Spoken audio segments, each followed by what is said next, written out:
and placing the industry in the top 5 Australian export industry between 2014-2015, but now it still remain the same 2024-2025, still in the top 5 the Australian export industry. And we do export for grains, we do export for any mining. So we focus today is about beef and red meat. Now, the red meat industry is the Australian largest food manufacturer and a substantial employer in rural and regional area, directly employing more than 250,000 people, which are the 78,000, is close to 80,000 now, employed in farm enterprises with cattle. It's interesting, isn't it? A lot international overseas workers, they work in the farm dealing with the cattle is close to 80,000 people. So close to the 45,000 now working, dealing with sheep and lamb. And then about 54,000 in the meat processing abattoir or slaughterhouse. Around 28,000, close to 30,000 now working in wholesale and retails, like including butchers. Yeah, toko daging butchers. So, I just want to share that one video. Bu Kiki, I'm more than happy to share the slide and the video. Everyone can learn about my research and everybody can take a notes. And please, if you have any question, you can jump in and put up your hand. You'll be able to ask any questions if you want to after the video. And yeah, so have a look at the video. Yes, we can. Hi there, I'm Felicity Urquhart. Today we're going on a journey from paddock to plate to show how Australian beef is produced and why it's the best in the world. It's a 360 tour, so as we go, remember to look around you, up and down and even behind you. So why is Australian beef the world's best? It's having the best systems, the best people who are focused on continuously improving what they do and how they do it. Like my mate Chris. G'day, Chris. G'day. How you going? I've borrowed my mate's chopper. Let's go up and have a look around. Let's do it. Let's do it.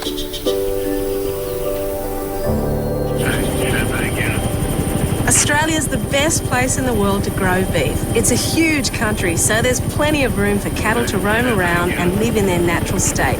And as you can see, we're miles away from any big cities. And because we're an island, they're protected from disease too, which is why we have one of the world's highest animal health ratings.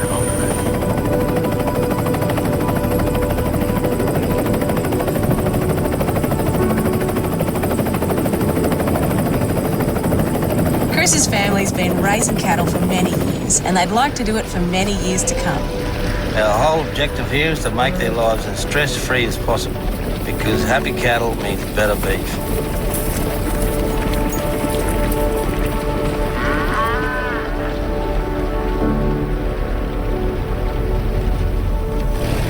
Sustainability is a pretty big focus in Australian beef production.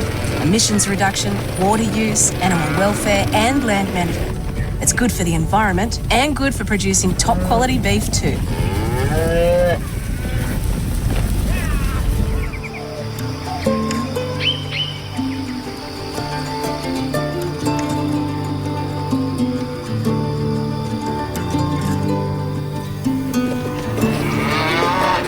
Electronic identification tags help with quality assurance and traceability. They tag the cattle when they're young so they can keep track of them, even when they head off to another farm, like this lot.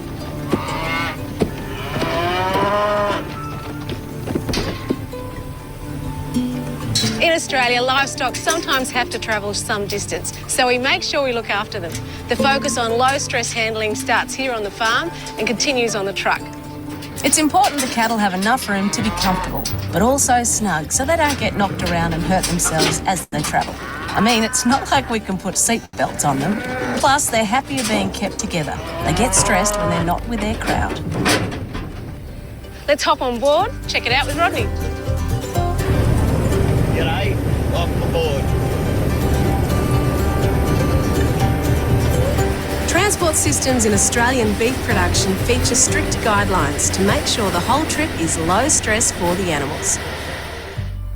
All cattle in Australia are initially raised on natural pastures, and most of them continue on that way. Some of them, a little later on in life, move on to a natural grain mix in feedlots just like this. Now, Fee, what is in the bucket? Right, here we feed a natural mix of grain, hay, cottonseed, a little bit of molasses concentrate and a dry lick. And as you can see, every time we go to feed out, they come and running for it.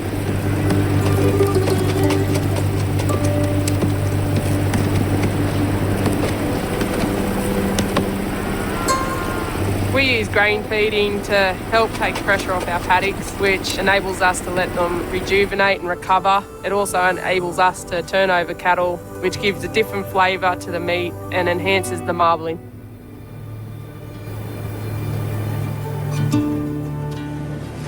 Australian beef processors comply with stringent hygiene standards and quality assurance programs. To tell us more, here's Pete. G'day, great to have you here today. Cleanliness and hygiene is extremely important to us here, and as you can see with the people in behind us, the first thing we got underway before we enter in the rooms is to scrub down. All of our cattle are processed in a humane manner. This is to ensure the beef that we produce is of the highest quality. It's extremely important they're not stressed in any way because the stress affects the tenderness, flavour and the quality of the beef.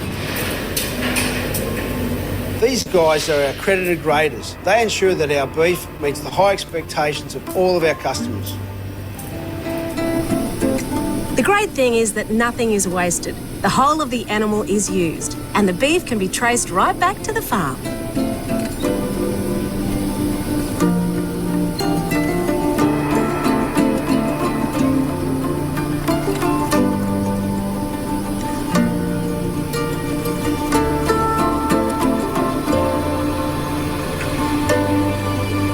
About 2/3 of Australian beef is exported to over 100 countries. So from here, it can go right across Australia and around the world to wholesalers, supermarkets, butchers and restaurants. I love working with Australian beef. You can't beat the quality. You don't have to do much to it, and the flavour stands on its own. I'm really proud to put a beautiful piece of Aussie beef like that on a plate and serve it to my customers. Just as proud as the farmer in the paddock who produced it. Now, how does that steak look, Chris? That looks beautiful. As you've seen for yourself, Australia's distinctive beef production systems and commitment to continuous improvement are why our beef is recognised as some of the best in the world. We hope you enjoyed our paddock to plate tour, and we hope you get to enjoy some delicious Aussie beef very soon. Cheers to that. Yes.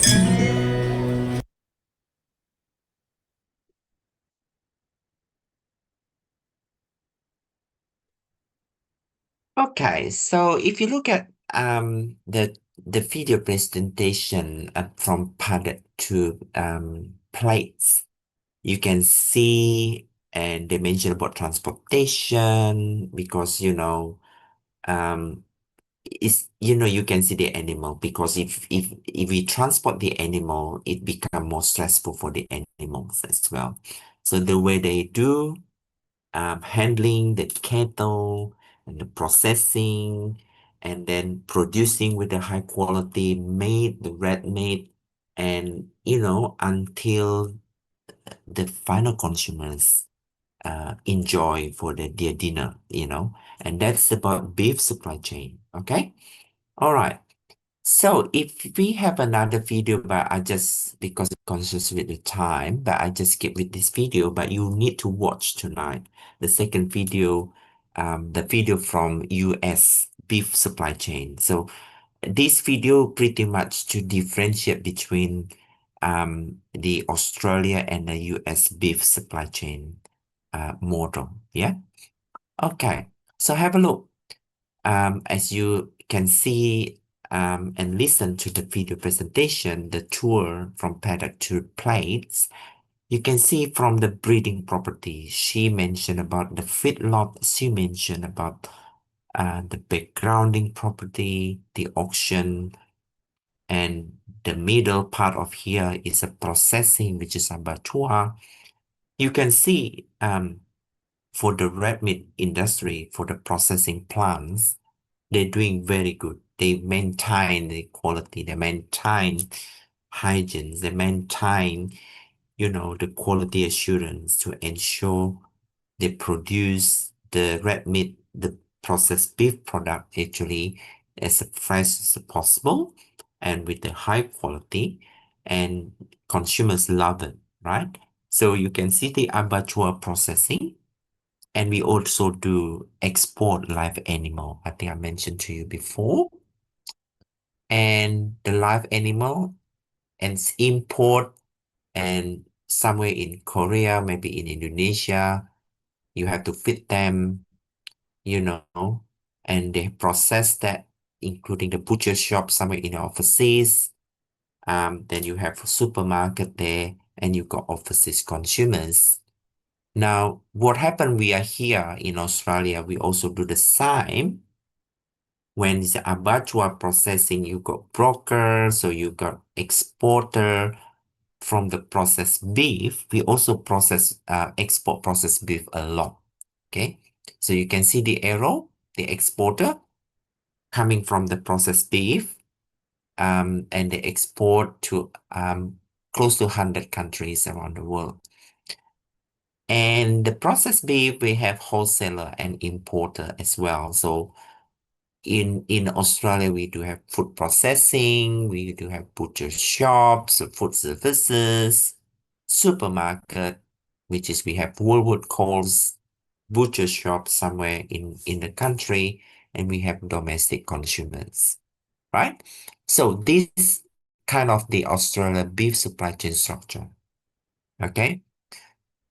So that one is a Bukiki part of our project. So with the Wajub, which is this beef, we need to understand what looks like in Indonesia. Maybe Indonesia is slightly different. Okay. Comparing to the Australia beef supply chain. That's another thing, we can develop good paper as well to do comparison between Indonesia and Australia beef supply chain. Okay. Now, that is the one video talking about this. Later on, I can explain what is the daily motion of the video presentation here. All right, so the Australia beef supply chain, this is one of the project already completed back then in 2021, I guess, about big data implication for the beef supply chain.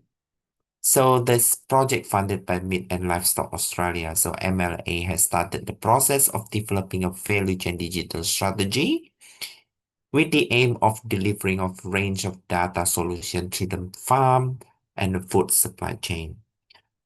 Part of this strategy is the development of a big data, which is supply chain big data strategy for the red meat industry. So I guess one of the Brawijaya University, I'm not quite sure if Pak Oni here. So this kind of the research he might consider, talking about big data, has transformational potential in the red meat sector. It can help farms and other supply chain participants be more effective, efficient by monitoring cattle better, improving transportation livestock, understanding buyer better, and enabling tracking of meat from abattoir to the buyer onto domestic distributors and export.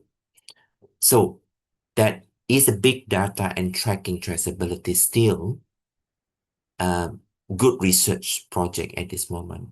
Pretty good for 2 or 3 years project. This will enable consumer to receive the quality of product they expect in a more timely manner, and as a consequence, enhance the profitability of supply chain operation. So the RFID, radio frequency identification, I think first time when I met you, Bu Kiki, I mentioned about ear tag. Ear tag is been a while in Australia. They put the radio frequency identification to the ear of each cattle. The ear tag can detect tracking traceability in terms of the cattle specification, how old are they, how many kilograms, the level of fat of each animal. And if you have a big farm, more than 1,000 cattle, so we need to have the radio frequency identification or tracking for animal. Okay. The big data, supply chain big data system require the accurate data be captured. So effectively manage and access by those who need that. However, managing with the use of supply chain big data to bring about transformation in the sector. It's not just about the technology, but also managerial aspect, including the decision making, the management, supply chain practices will need to change also. So if we talk about the participant in the beef supply chain, we need to have a decision-making approaches based on the supply chain and big data supply chain analytics to assist the butchers or the beef industry enterprises the way they can do decision-making. So the project what I presented before, this one is interested is about halal food supply chain. Now the halal food supply chain, if you look at, I published more than 8 articles about the halal food supply chain, and currently I'm doing project with the Telkom University in Purwokerto about the halal cosmetic supply chain.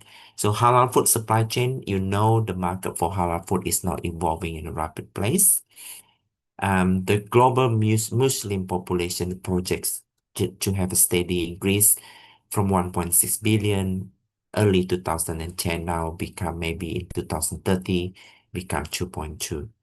So the definition of halal supply chain is a process planning, implementation, and controlling the efficient flow and storage of the halal certified product from source to the demand points, from paddock to the plate, right? This halal certified product.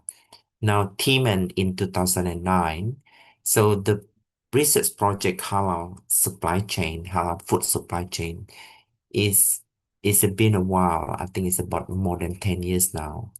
The process of managing procurement, movement, storage, and handling food product through the organization and the supply chain is in compliance with the general principle of Sharia law.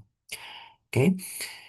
Now, if you look at halal food supply chain from the origin of resource material from farm, water plants, the agriculture production system, primary processing, including slaughter, fishing, farming, harvesting, storage, further processing, final manufacturing, distribution, retail, until domestic and final consumer.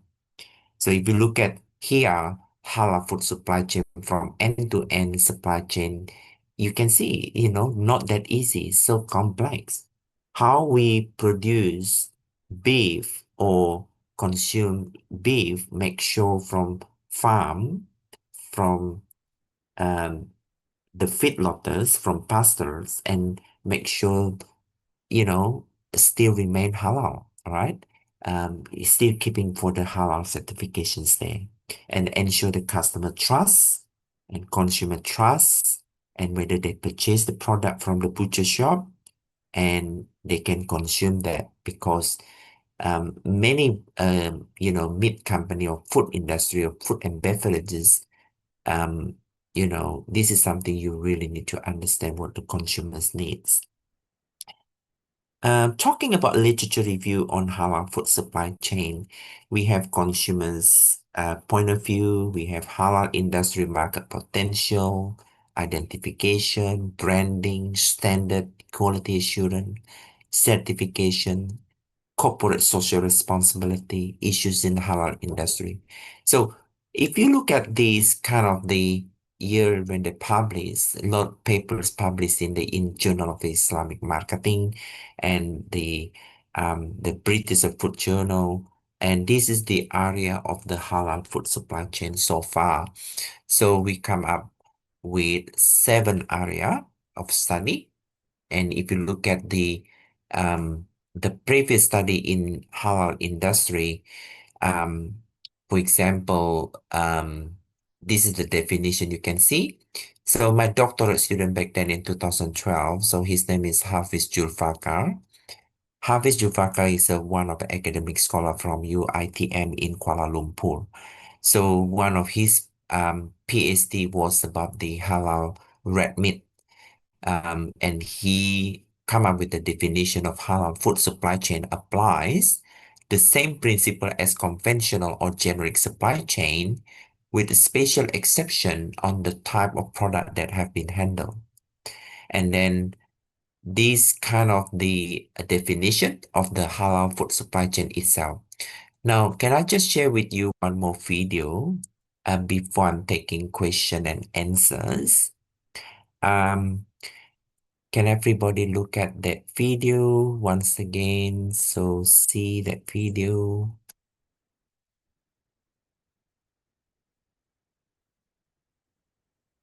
Okay, so here we go.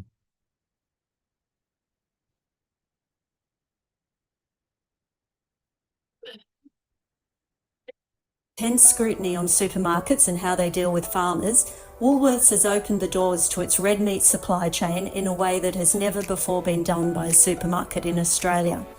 Its standalone red meat business, Greenstock, is cutting edge. It employs state-of-the-art technology at every step, and livestock sourcing is a key component. Greenstock's Managing Director Anna Spear says building long-term sustainable partnerships with producers is key. We work with more than 2,500 farmers, more than 100 feedlots and 12 primary processors across Australia to deliver 3.4 million kilos of meat to Woolworths customers every week. This is approximately 5 million packets of meat per week. And we do this through an exclusive secondary manufacturing partnership with Fulton Global Foods. Together, we provide Australian families with high-quality, affordable Australian beef, lamb and pork. To be specific, we buy approximately 8,500 head of cattle, 14,000 pigs and 28,000 lambs every week. For producers, a contract with Woolies provides certainty and margin that has allowed for investment in everything from feedlots to tree planting. Lambs are purchased at 24 kilograms carcass weight using a combination of forward contracts, over the hooks and sale yard buying. Our relationship with Woolies has taken this business to another level. And our whole production system is based upon meeting the specifications through delivery to store for Woolworths. And we now, instead of thinking of just simply selling them, we're thinking of the product that comes out the other end. The majority of beef purchased is 70-day, 275 kilogram carcass weight MSA graded. In processing, Woolworths contracts can account for a third of throughput, and they have also underpinned significant investments, such as a new automated cold store development at TFI's Stawell plant. The new cold store project that we've initiated at Stawell, that's very exciting. Obviously, the automation of this facility is world class. And, it has a great reduction in labour. The most important thing is just the unbroken cold chain, and to have complete market access today, particularly the markets like China. It has to be an unbroken cold chain with all the back end, the cold store, the chilling and freezing, totally integrated. So we're looking very forward to, when this will be totally commissioned in several weeks' time. At Tongala, Greenham's is processing around 14% of beef in the Greenstock network. The brand new facility started operations this year and includes cogeneration utilising biogas off its ponds, and around 30% of energy usage is provided by renewables. We decided we needed to invest here at Tongala just due to the amount of dairy cows that were available in this area, and so the board decided that we needed to do high quality cattle like we were doing in other facilities that we own in Tasmania and Gippsland. And so on the journey we designed it, and around 700, 800 cattle a day. And halfway through that journey we had Woolworths come to us and asking us to be a strategic partner in the facility and to have a service kill here, and we put a price in and we were successful. And so it's a great partnership here with Woolies, and we've got close to a third of this facility here is Woolworths kill. The next step of the supply chain is incredible. World-class automation in secondary meat manufacturing happens at the Hilton Foods Melbourne site. Highly automated production lines featuring everything from smart slicing tech guaranteeing consistent portion control to X-ray scanning for food safety to deliver 2.2 million packets of meat to more than 500 Woolies stores a week. Robots programmed with consumer demand.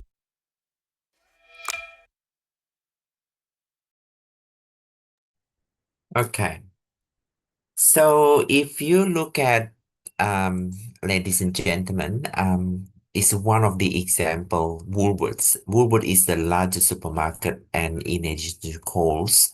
As you know, they produce and the selling processed beef, processed beef, including minced beef with different kind of rating, 3-star, 5-star, the lean minced beef, 500 grams, 750 grams into including 1 kilogram. And this kind of the Woolworth has worked and introduces supply chain collaborations with that kind of the processing facility. So processing facility, as you can see, they implement um the automation. That's what we call supply chain automation with the X-ray, with the automated slicing, with the meat processing plant and more than 61%, I guess, Kiki, they introduce a supply chain automation in the meat processing plants. So in addition for that, they also introduce the quality assurance in order to ensure when they sell the product actually to the final consumers. As you know, Woolworth introduced what we call fresh food people, and meaning that the Woolworth actually selling product actually make sure it's fresh product to the consumers. The product range including lamb, beef, kangaroo meat, rump steak, poultry, chicken, and any kind of the meat in a meat department, in a dairy department, and in a fresh produce in as well. So this the second video actually giving us a better understanding where we at in Australia in order to introduce what they call the supply chain collaboration and supply chain automations. Okay. So, I just want to give a summary what we have today, in terms of the marketing and supply chain in the Australia beef. As you know, I published more than 8 or 9 papers in the beef supply chain. My presentations was many, many times in the from my PhD dissertation. I developed the cattle producer supply chain, for the three things in the beef supply chain structure. In the upstream, we talk about the cattle producers, and in the focal firm, we have the beef or meat processings or meat slaughterhouse or abattoir. And the third thing for downstream, we have beef wholesaling and retailing, right? So the same thing what we do, Kiki, for our project. So I think our project with the Wajok, we more focusing on the processing to the downstream, right? So we're not doing a lot more in animal itself from the farm, but it will be useful to look at start from the mana pemotongan until we selling it to the final consumers. And this is something is useful for us to have a continuous improvement for Indonesia beef industry. Okay? So this is very good. A lot research to be done in Indonesia, particular for halal meat and halal meat supply chain. How do we introduce the global export to other countries? For particular for red meat, for beef from Indonesia, or including poultry like chicken, for example, or duck, for example, like bebek, isn't it? So I guess now I believe in Indonesia doing very well in terms of poultry supply chain and also duck supply chain, not in Australia, unfortunately. But what we can learn as we introduce supply chain benchmarking for both countries.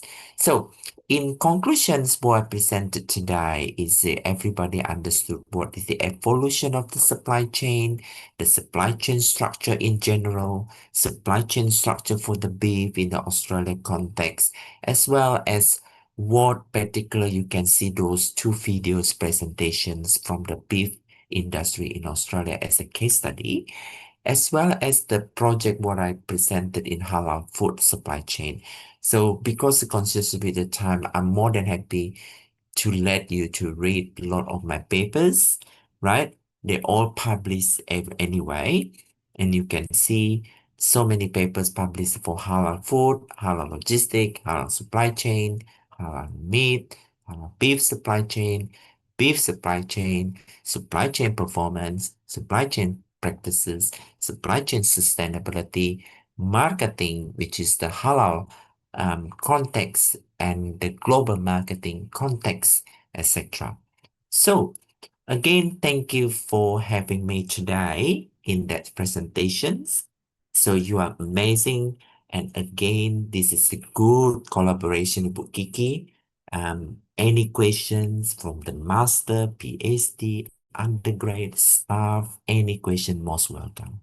Um, I'm so happy when I can visit again Brawijay in person. So you will see me and I will see you sometime in December. And to sit down and what we can do, what we can write a paper, any collaborations, any research. And that's so good to have you all here. And thank you for having me today. And again, I just hand over back to Ibu Kiki. Thank you once again. Assalamualaikum warahmatullahi wabarakatuh. Thank you. Waalaikumsalam warahmatullahi wabarakatuh. Thank you very much, Professor. There problem with internet connection several times here. Once again, thank you for sharing your knowledge and what happened in Australia about beef supply chain, especially. As you know, in Indonesia, we still far away behind that. However, we try our collaboration with in the WAGEC program. We try to build the stepping stone to go there. Hopefully, in the future, Indonesia can have a good, supply chain for beef. But you're right, in poultry, we already good for chicken. Yeah. However, in duck, still not that good compared to chicken. So yes, we will open a question for students. Please, if you have questions, students, you can raise hand online here. Especially, I can see. Prof. Ferry, I will introduce you to two lecturers here. We have Yes. Dr. JC. Dr. JC, you're here with us. Bu JC and Dr. Tina as well. Very They good are two name. Very good name. Hi. Kutina and Yes, this is JC. Bu Very Tina young and Bu lecturer. JC. Yes, they Yes. are as young as me. Not really. I'm not. I'm not. Yes. Yes, Bu Tina probably. What? Do you have uh, Sorry. any question for Prof. Ferry? Okay. Bu Tina did her PhD in Taiwan, Prof. Yes, maybe for the first one, I will introduce myself first because it's the first Sure. way to see or know about the Professor Ferry, right? Okay. The topic is about the supply chain, and I saw it's very interesting about the livestock in the Australia. Of course, I really want to adopt how to the company or the industry, the manage or the maintains about the livestock. But the main problem about the farmers, it's different one. How to maybe you can give us the a little bit like solution or how to maintain the process in Indonesia, because in Indonesia also for the range or the normally mostly is small scale for livestock farmers.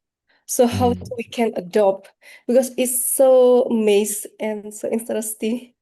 Livestock in Australia, a lot of me also like watch about the video, the livestock condition in Australia, and also I have like few of my friend also work over there. So it's like interesting. So maybe you can give us like how the little bit solution with the different farmers condition. Thank you. Very good questions, Butina. So I think this is something we can adopt supply chain benchmarking, what practical best practices from what we have here, and whether you can implement slightly according to, the smaller scale, um, you know, cattle producers in Indonesia. So if you look at in Australia, so what the video I presented is a more large um, farmers or large the meat processing plants. And if you look at, we do a lot also have small, small farmers, right?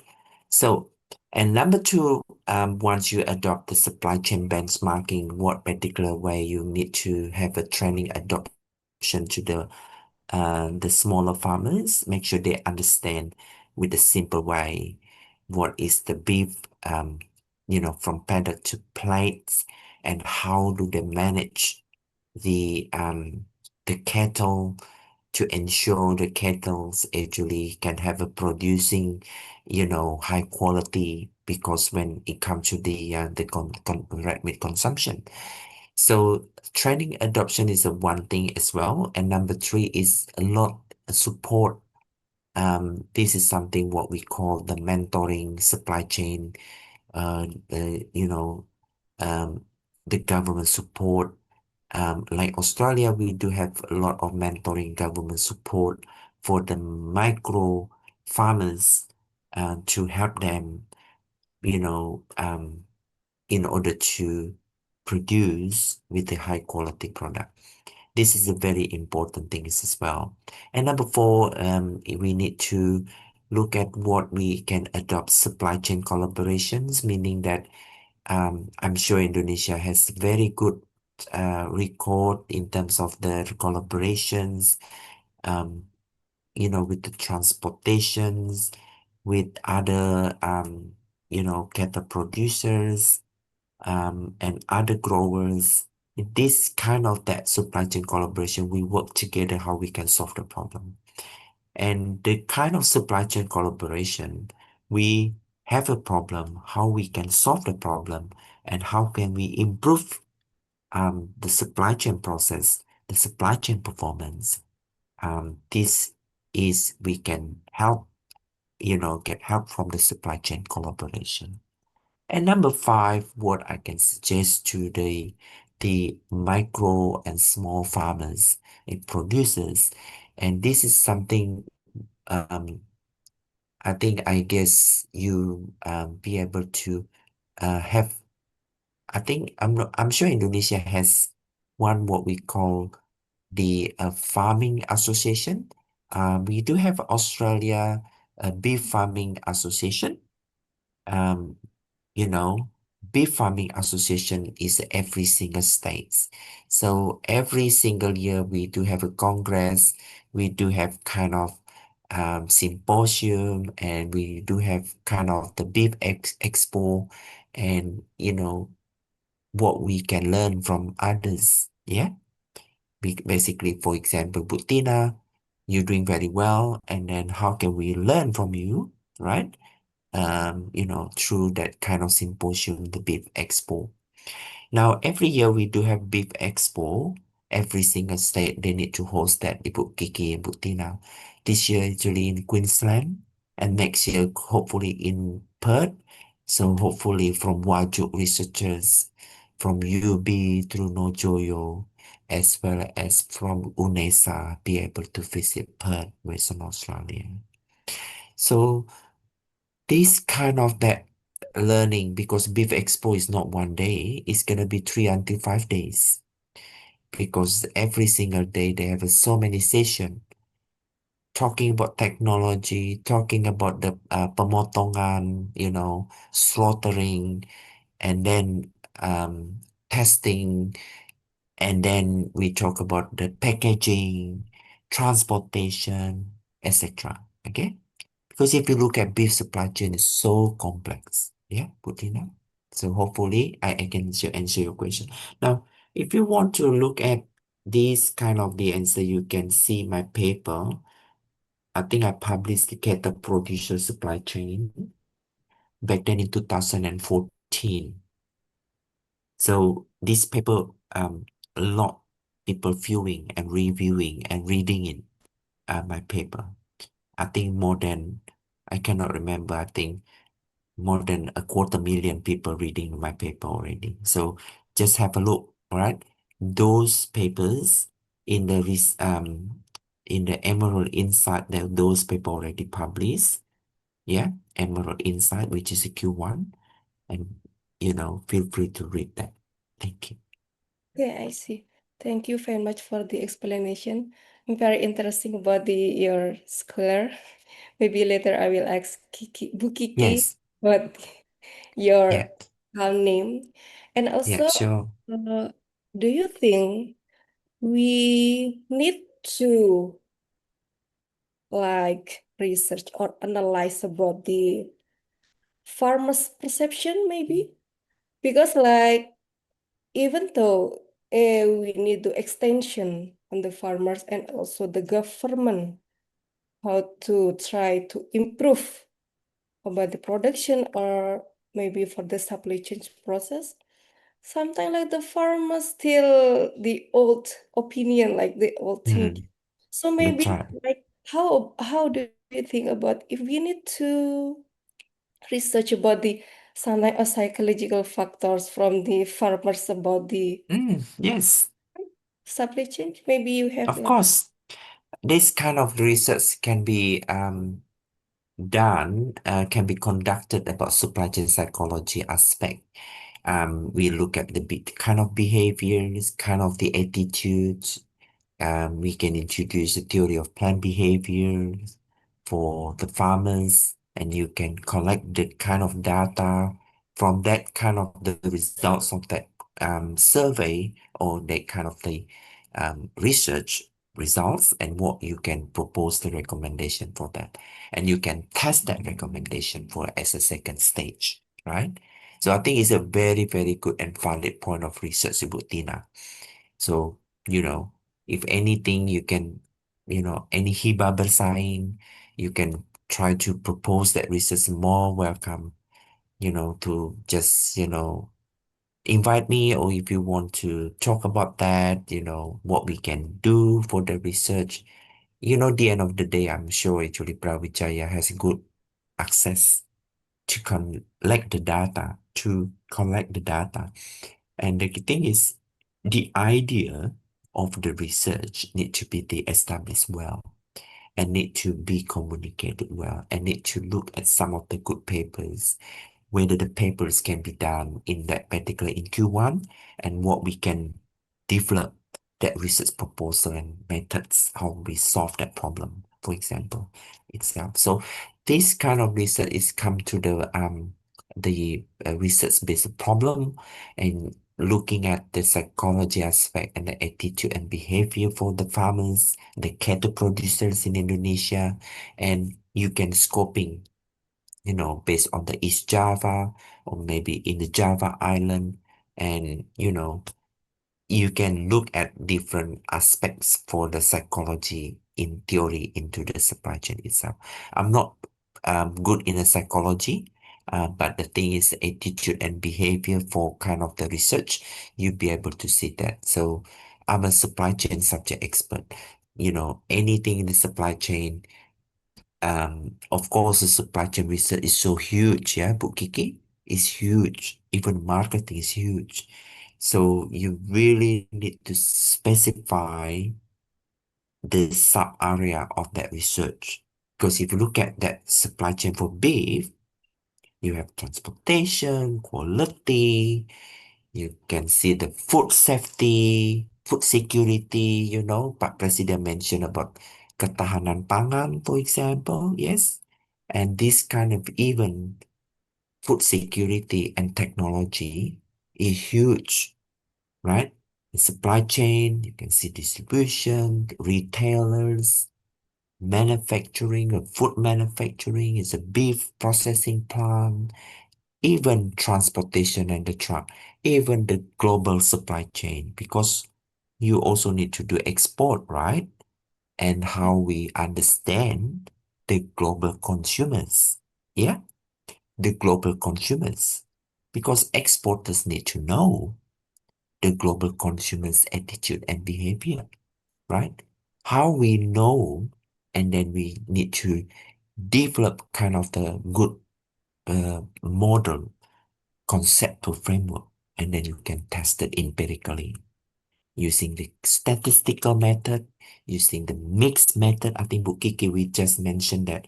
I'm more than happy to discuss again in the small group now next week to follow up when Pak Agung coming back, because we need to have what we call that the cluster meeting, who's doing what, because we really want to see the progress, yeah, for the Wajub, because we need to, is a potential research collaboration, really, yeah. So well done, good question. Any questions? Okay. Thank you, Prof. Ferry. You're welcome. Supply chain behavior. That's the keyword. Students, Yes, probably, if yes, you are thinking yes, about a topic for research, your PhD research, correct. or yeah, PhD and master by yeah, research supply chain collaboration. behavior. That will You be can great. see Bu Kiki here, Wadek here. You can see this is very good. You look, because how busy I am, because I'm still more than happy to engage with UB. Because, some other uni, or what about UGM, what about IPB? IPB also doing good, yeah, Bu Rizky? Yeah, IPB, Pertanian Bogor, and then yeah, yeah, even UGM, they have animal study as well, isn't it, in UGM? yeah, And even in Pajajaran too, right? yes, So now you be very good, because we have very good connection with Ibu Rizky, yeah, with the yeah. faculty. So Thank it's you, Prof. good. Ferry. Yeah, and probably any more question from students I here? send my We, WhatsApp in the chat box. Anyone want to add any WhatsApps and to ask any oh, question? If you shy, you can ask me in Bahasa. Please, but more welcome. we have Pak Helmi here. Pak Helmi is a student in doctorate program, but he is also our lecturer in PSDK Kediri. Please, Pak Helmi. It's Uh, still muted, Pak thank, Helmi. Yeah. thank you for the opportunity to Kiki, and thank you for your sharing, Professor Ferry, about Australian beef supply chain. Uh, I'm a little bit interested about how Australia can do very well in protecting their supply chain, especially for the outbreak. Because what I see in Indonesia, we have health problem, especially for FMD. We have been here in the last 3 years. How Australian government, or perhaps how the industry can protect the industry for that kind of outbreak. Thank you, Prof. Ferry. Sorry, can you please repeat again? So cut it off the your question, the last sentence. Oh, yeah, I mean, uh, how Australian government and industry could protect their industry from the outbreak. Uh, uh, because in Indonesia, we have this problem, especially for FMD, because actually we already free from FMD about 36 years. But in the last 3 years, we have this problem again. Oh, okay. How to protect So Okay. from disease. Oh. this is, yeah, I Yeah. know. Very good question. So every single year, I'm not quite sure every single year, because any industry need to be audited in terms of the kind of the compliance in terms of the food safety, and the food safety regulation is I cannot remember that's different kind of form, any kind of that FMD, I think what you mentioned, um, before that product goes to the the downstream supply chain, every single they have their own form you have to be filled in, because without that you cannot do anything. That's one kind of the supply chain disruption. Supply chain disruptions meaning that you can produce that, because now um the industry need to comply with the food safety regulation in terms of the foodborne disease, for example. And from time to time, the research working closely with the university, what particular the trend, what kind of the disease actually will be attacked to that industry or for the particular country. Now, in terms of number two, in Australia is very strict in terms of biosecurity, quarantine and inspection. This what we call AQIS, Australia Quality Inspection Testing. AQIS, which is that Australia doing very good in from under Department of Primary Industry and Regional Development. Yeah, Pak Muhammad Halmi. So if you visit Australia, for example, anything you bring made from overseas, you have to declare, right? It goes to the quarantine system. Any kind of wood, meat, dairy product, etc. I think you can see here, input risky bin in Australia. So there's 11 question in the yellow card, in the orange card. So the 11 question, I think question 5 and question 6, question 7, those things talking about food, meat, right? Dairy, nuts, peanuts, for example, etc. So anything you bring to Australia, you have to tick yes, and you have to present that. If you're not sure, you have to declare, right? Is that right? It's a bit risky. That's the thing, because unfortunately, you cannot bring rendang to Australia because you're not allowed to bring daging sapi. And it is, I do not know what's the problem, because that's maybe one kind of the protections from biosecurity, the Australian quarantine inspection, or maybe other political things. Is it right? Maybe political. I do not know what's the reason behind all that, because I'm not a biosecurity researcher, right? But I'm a supply chain expert. But the supply chain expert for the downstream, any kind of supply chain operation, when you want to deal with the protection for FMD, you really need to comply with the policy and the supply chain policy and governance. This is Bu Rizky, Bu Pak Helmi. This is what we call supply chain policy and governance. Supply chain policy and governance can protect the foodborne disease and any kind of the industry. The government can help, you know.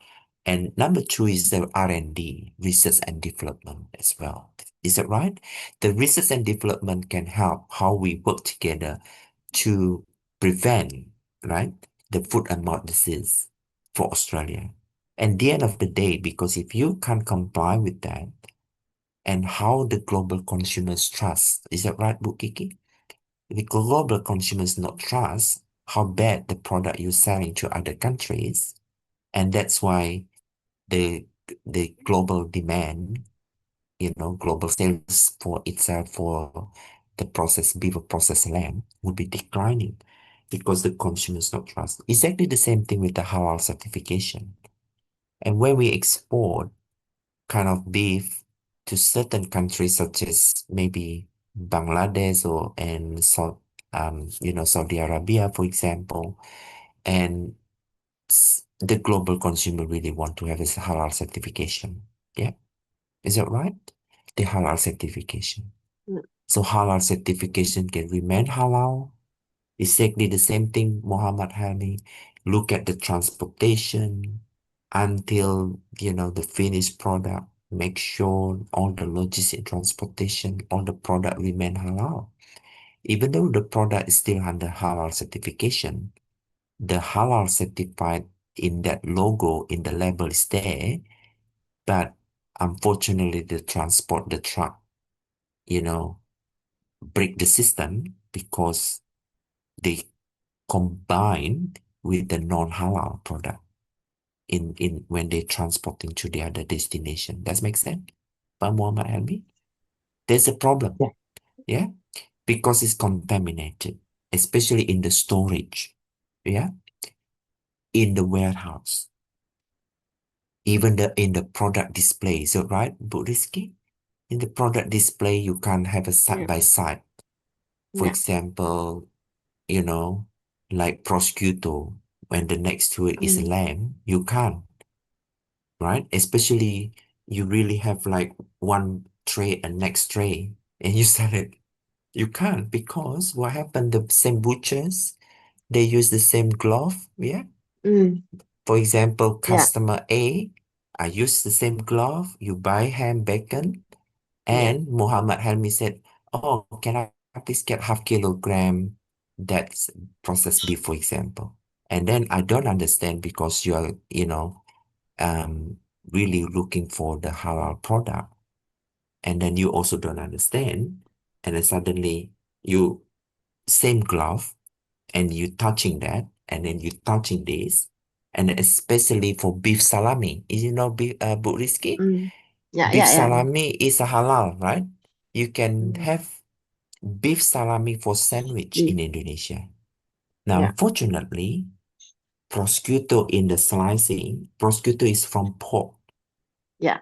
Next to it is a beef salami. Now, Mm. unfortunately, doesn't work that way in Australia. Well, when the global Muslim community want to come to Australia, they look at this, the beef salami, and the next is prosciutto. No. And then because you eat with your bread, yeah, with Yeah. your burger, for example, with the cheese. And Muhammad Helmi, maybe you don't understand. And when you eat, you just realize next to it is a prosciutto. And if you look at Google, you don't understand that what is prosciutto, where it's made from. It's made from pork, right? And that's why customer very angry Mm. because, or maybe it's not angry because maybe they don't understand. You don't know. The seller doesn't understand, and the global consumers, when they come and what is that product next to it, unless you ask the question. And when I brought the Kiki, so many delegation from Saudi Arabia and from Doha, from Qatar Airways, Mm-hmm. we delegation, they come to the Coles Woolly. I said, well, we go to the halal butcher shops in Mirapuka. The halal butcher shop, that's it, is safe for you, right? That's safer. And because what they want, they like chicken, they like beef, they like bakso, whatever, right? And all halal certified butcher shop. Because the owner from Pakistan, the owner maybe from Bangladesh, or the owner from Malaysia. And then what happened? Look, this is halal, and what you can ask this, but unfortunately, if you go to not sure, unfortunately, it's not recommended. Yeah. So normally they need to ask question because sometimes they don't know where's the location. Mm. Okay. Anyway, any questions? Maybe we could still have 4 minutes before I'm going to the classroom. Yeah. Another point, supply chain policy, probably another topic that students here Yes. can pick for your And governance. Supply yes, chain and governance. policy and governance in order to prevent Yes, and protect food more disease. exactly. Yes, and Prof. Ferry, we have a question. Excuse me, Prof. Before you mentioned about compliance and supply chain, I ever heard about ESCAS, ESCAS requires traceability down to the abattoir level in Indonesia. From a governance perspective, isn't it this effectively an extension of Australian regulation into another country's jurisdiction? How do you view this issue within the supply chain arrangement? In Okay. the chat, This is very good. This is exactly relate with supply chain governance because it's a global and is a yep. global policies and it's a bilateral between Indonesia and Australia. and also Australia itself with the other country, whatever they call for this. Now, my view as a supply chain expert for research, well, whatever this part of that, you really need to follow because that's what we cannot do anything, right? The only way you can follow to ensure, first thing, you really need to remap. What do you mean remap? Remap means like, yes, you have a supply chain structure in general. Since you have that kind of bilateral in terms of ESCAS, which is like you're dealing with the kind of traceability upstream to downstream, you really need to have a first tier, second tier until the downstream and a different layer because, you know, with the supply chain is a product movement until the final consumer. Now, once you have that dream mapping, the second step you can identify what issues for each, right? Now, each step three, after you identify the issues, you can prioritize the issues, whether which one is dealing with the production, which one is dealing with the um, policy, which is dealing with the transportation, which is dealing with the demand and inventory or stock level, and which one's dealing with the consumers' attitude and behavior, whether they trust the product, etc. So these kind of issues, you really need to categorize, right, after you remap your supply chain. So unfortunately, if you have your understand supply chain, doesn't mean that your supply chain mapping is exactly the same from time to time. Because the policy, the governance sort of processes and the global demands and kind of like I think Mohammed Helmi mentioned about the FMD, foodborne disease, you know, and different kind of outbreaks, disease for the animal. And this sort of, you really need to remap how you sell the product to the consumers and how do you mitigate. This is kind of the supply chain mitigation strategies, supply chain governance and policy, and supply chain psychology. I think that's, you know, based on your questions, it's come up to the higher level what the topic might be. Okay. So well done. Congratulations for this question. So again, if you have any question, Bu Kiki, more than happy to share. Yeah. You know, my phone number, and also I need to share my slide to you in this chatting box, I think. Yeah. Can you Yeah. get this my Yeah. yeah? We got it on the chat, Prof. Ferry. Yeah, I can send my sorry, my slide. So, and then you'll be able to watch the video presentation because you still have one video to watch and also listen to. Yeah. Yeah. Okay. Thank you very much, Prof. Ferry, because I know you have class after this. It's Because of okay. this, yeah. We cannot open another question, students. However, if you have question, you can text me and then I will probably send the question to Prof. Ferry. Or probably, hopefully, fingers crossed, we can meet Prof. Ferry in person on December. Yeah, Prof. Ferry, you have Yes, planned to yes, visit yes. us in Indonesia. And we Yeah. can have a further discussion about that. Or maybe for master or PhD students, you have a topic following this discussion today. You have topic for your thesis, your dissertation. That will be great as well to discuss on December. You prepare about that as well from now.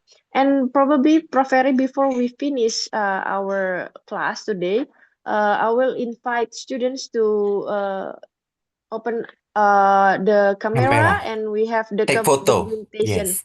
Take photo for report. Yes. And Rizkia or Fitria, can I ask you to help us because I cannot use my laptop. Can you please? Yes, please turn on your camera and please, Rizkia, don't forget to screenshot with the time. The time is for laporan, right, Rizkia? For the date and the time on the screen. Okay, take the photo. 1, 2, 3, everyone on camera. Is that all, Rizkia? Or you still need time? Okay, 1, 2, 3. All done? Semua ya? Semuanya ya? Okay. Thank you very much once again. Yeah. Thank you very much once again, Prof. Ferry, for joining You're our welcome. class today and for sharing your research, your knowledge to us. It's opened up our knowledge about supply chain, and probably following this discussion, we have another project, hopefully, with the student as well. And once again, thank you very much. And also for teachers here, Ibu Jessie, Ibu Tina, and all PhD students as well. Thank you once again. We'll end this class. Wassalamualaikum warahmatullahi wabarakatuh. Thank you very much, Prof. Waalaikumsalam Ferry, and all warahmatullahi wabarakatuh. students. Thank you, Bu. Thanks.